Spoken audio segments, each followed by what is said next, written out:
So this is some information regarding the disposition of other California legislative measures in the 2025 session. Now, in addition to considering nearly 2,400 bills in the 2025 California legislative session, there are, of course, other types of legislative measures used in the California legislature. So what are those measures and how did they fare this year? Now, while it is contained in the bill, the first one is a governor's reorganization plan, known most commonly by its acronym GRP, and it's a unique type of bill.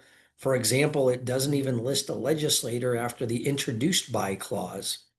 In the 2025 session, the Assembly and Senate each considered one GRP.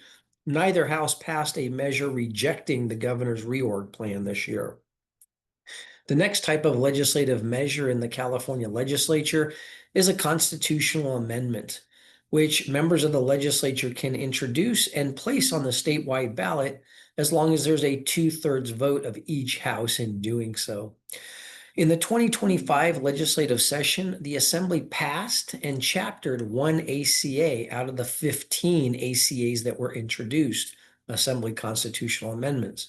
In the Senate, that House didn't pass and have chaptered any SCA, and there were 4 Senate constitutional amendments introduced in the 2025 legislative session. Now, the third and final type of legislative measure in California is a resolution, and there are 3 types of them. There's a House resolution for each individual house, either the Assembly or the Senate. There's a concurrent resolution, which requires adoption by both houses, and those are chaptered with the Secretary of State. And then a joint resolution, also adopted by both houses and chaptered by the Secretary of State. In the 2025 legislative session, I put together basically a listing of the disposition of all 3 types of resolutions. So first, with the Assembly resolutions, the number of House resolutions that were introduced, 74 of them. Of those, 69 were adopted by the Assembly. In the Senate, they introduced 66 Senate resolutions, and they adopted 63 of those measures.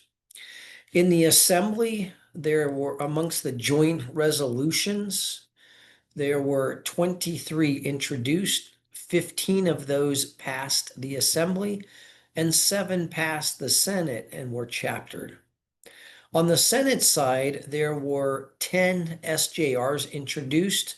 9 of them passed the Senate, and 4 of those passed the Assembly and were chaptered. The last type is an ACR or an SCR. There were 114 ACRs introduced, and 105 of those passed the Assembly. 80 of those passed the Senate and were chaptered. On the Senate side, there were 105 SCRs introduced, and 100 of those passed the Senate. 86 of those passed the Assembly and were chaptered. So keep in mind, in addition to the large volume of bills that were introduced and considered each year, including 2025, there are also often several hundred resolutions that are introduced, considered, and ultimately adopted by the 2 houses of the legislature.